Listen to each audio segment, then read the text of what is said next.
There it is, with $1 million in the pot, he makes it 480,000. He's forced to fold the best hand. Position is power. Maria's first to act. She has ace-6 of clubs. And wonderfully manicured fingernails. She raises. Ike with 8-7 of diamonds. He calls. Hey, Ike's finally in a hand.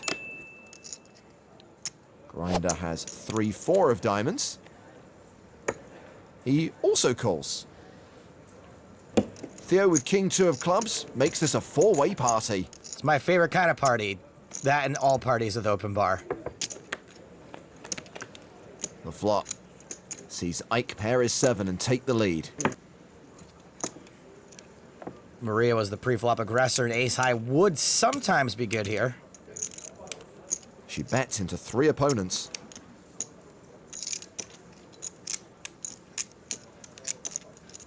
$95. Ike raises.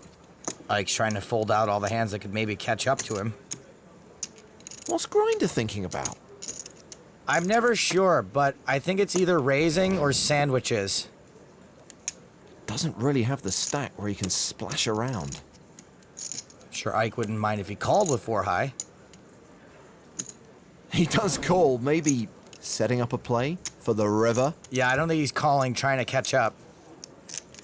Well, Maria folds. We are heads up to the turn. And Ike does have a bluffable hand.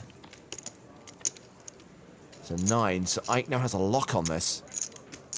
If he doesn't fold. Going to the river. The cage is in play. It's an ace. Ike's got a very bluffable hand now.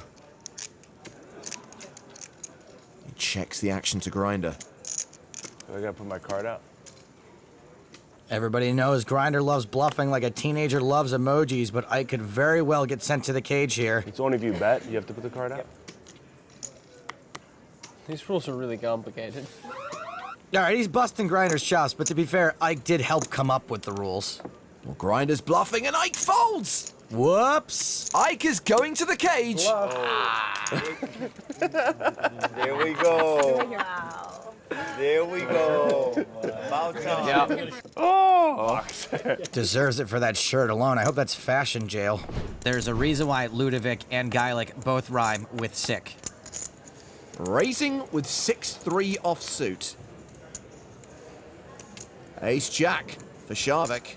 This is a fine spot to call, or you can 3-bet the live wire. Either way. You know, before I said Jan Shavik looked like an off-duty chef, but now I'm thinking it's more like a ninja that suddenly lost a lot of weight. You should probably stop thinking. Hasn't had time to replace the wardrobe yet. He calls. King-Queen suited for Leo McClean in the big blind. This is more of a flat call spot for Leo, even though a 3-bet is tempting with a hand as sexy as Queen suited. Cool.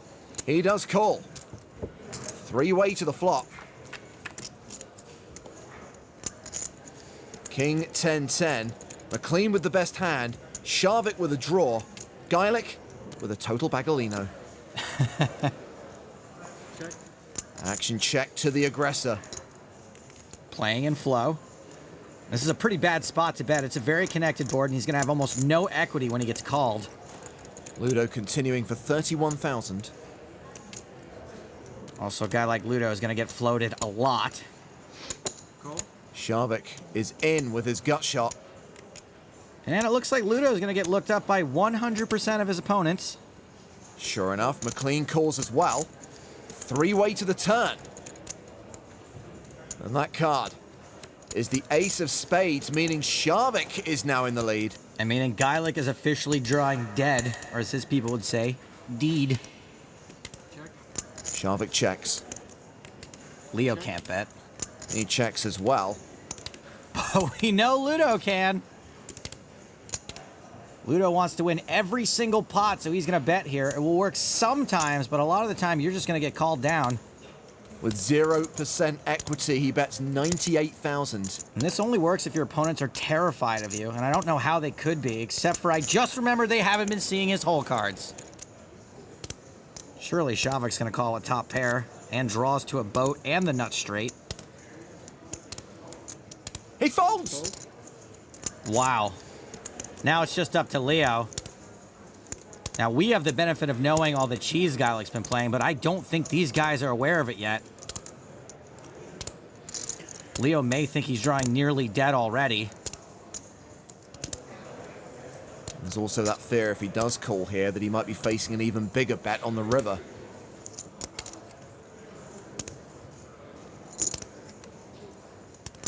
McClean folds. Wow. You gotta love watching this guy play. The bluff gets through. He gets 2 better hands to fold. Daniel may be the shortest at the table, but he's still got 65 bigs. Under the gun +1. He min raises to 400. Alec Torelli from the US calls with 5s. Dario Sammartino calls as well. He's got pocket 3s. Folded around to Danny Palafas in the small blind. The Romanian calls. And Luca Pagano, Jack-7 off. He's getting good odds. He calls as well. Yeah, everyone's pretty justified making this call. Pot odds kept getting better and better. Queen 5 deuce with 2 clubs. A set of 5s for Torelli. Negreanu was the pre-flop aggressor.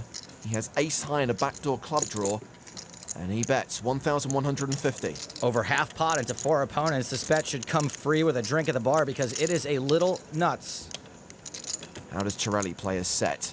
I think part of Daniel's rationale is that he does have that backdoor nut flush draw, which means he can probably rep huge on the turn. Torelli raises 2,500 total. Sammartino gives up the 3s. Palafas is out. Luca folds as well. Daniel calls. Daniel's now put in 25% of his stack with no pair and no draw. He's going to need more runners than the New York Marathon. Well, Daniel's going to be loving that card. He now has second pair plus the flush draw. Torelli obviously still big favorite with those set of 5s. Daniel's going to think that's the best card in the deck for him, but we know it's the same as any other club, except the queen. That would be bad. And it looks like Daniel's going to donk lead this. Don't let the name fool you. Even the pros do this sometimes. That's when you bet into the last aggressor. Blue chips. Torelli's bound to be a little confused by this. Daniel's bet 30% of his remaining chips. Torelli may well just put them all in. No, he just calls. He's either trapping or he wants to reevaluate on the river. The river card is the ace of diamonds, giving Daniel 2 pair. And he moves all in. We could be about to lose Daniel Negreanu. Sick part is he thinks he's value betting. 67, 7,075. This wasn't a great card for Torelli either. Got ace queen of hearts or something. This will be an awful line for a bluff, so Alec might think he's beat here. It's like I want to fold. Really? You have a what? I want to fold. You don't have a fold? No, I want to fold. Oh, I wanted to did you have ace fold queen of hearts? Is that what you have? 'Cause that's kind of what I put you on. Fold the damn turn. There is an argument. If you call the turn, you have to call the river. Ace queen of hearts might get half. Go for the high. I'll take the low. Might get half. That's good. I mean, it's really hard to be bluffing. That part's true. You're special, though. That's what I've been told. Alec is getting almost 3-1. He had 5s? Ding! And he lays it down! He folds the set! Show like a red 9 and you're my hero. I'll show you one card. That's good. Let's see. King of clubs. Wow. What a card, right? The obvious can't be bluffing card. Show the ace of I'm clubs. so sick you have 3 aces. Yeah, okay. Ooh, pocket queens for Troy. Troy can wait till after the hand to thank Rick. This is the monster he's been waiting for. We're the 2 loosest players. We'll call you. It's not a problem. If I push, will you call me? You can't. It's, all you can do is pot it. Troy does seem a little nervous. Pot. Total 76. Troy raises pot.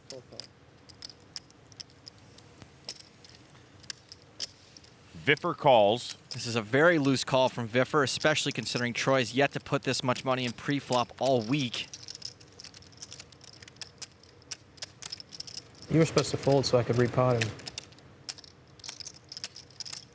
If you raise, I'll re-raise and then he'll fold. That's collusion. You can't say that. But A for effort. I'm gonna fold and just get out of the way. I'll sit on this stack. I just got these chips. I'm gonna warm them up for a hand or 2. So down to 2 on the flop, including our loose cannon. Troy's in very good shape to end up with the winning hand. 5-4-5 on the flop. Safe flop for Troy. A bet here would probably take it down. No bet, a check. So does Viffer.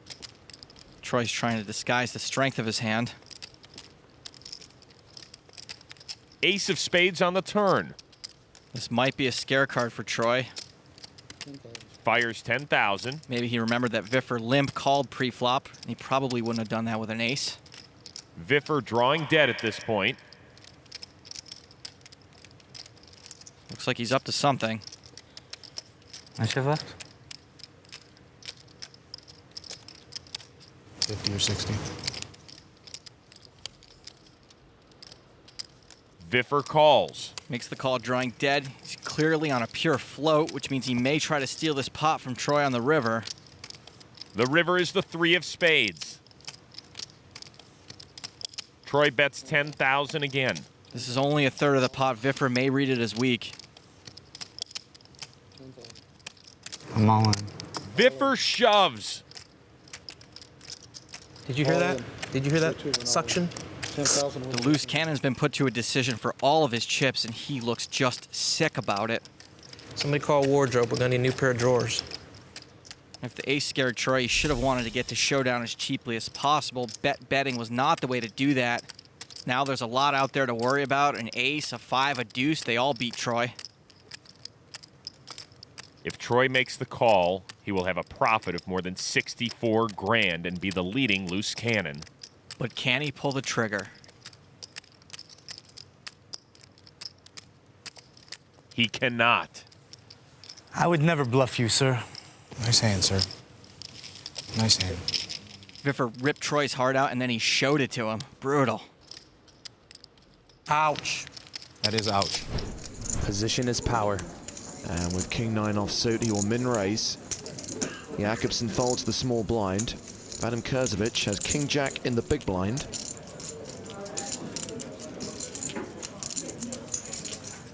I have nothing kind to say about Kursevich's hoodie, so I won't say anything.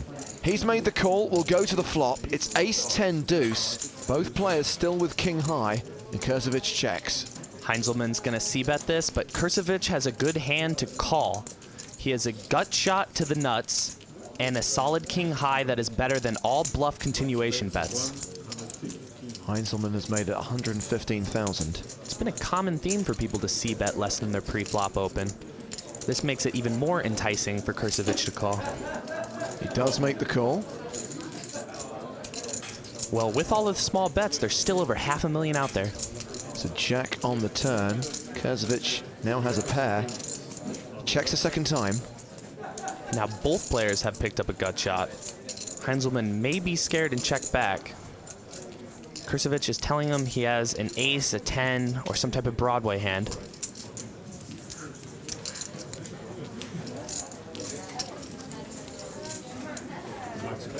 $245,000. Heinzelmann's not slowing down. He's trying to barrel his opponent off of his hand. He didn't re-raise him pre-flop, so he's taking out all big aces out of Kursevich's range. Kursevich calls a second time. Well, Heinzelmann should be slightly concerned now. 7 of spades is a complete brick. And with Kursevich checking again, can Heinzelmann bet again? Is he going to empty the clip? Are we going to get a 3-barrel bluff here?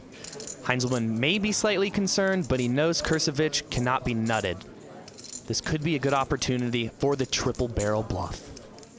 And there it is, with $1 million in the pot, he makes it 480,000. And it's such a small, enticing triple barrel bluff. This is only half the pot. It's screaming, call me. This is one of those fake value bet bluffs. I really feel for Kursevich. This is why it stinks to play hands out of position. He's forced to fold the best hand. Case in point, original theme of the hand, position is power.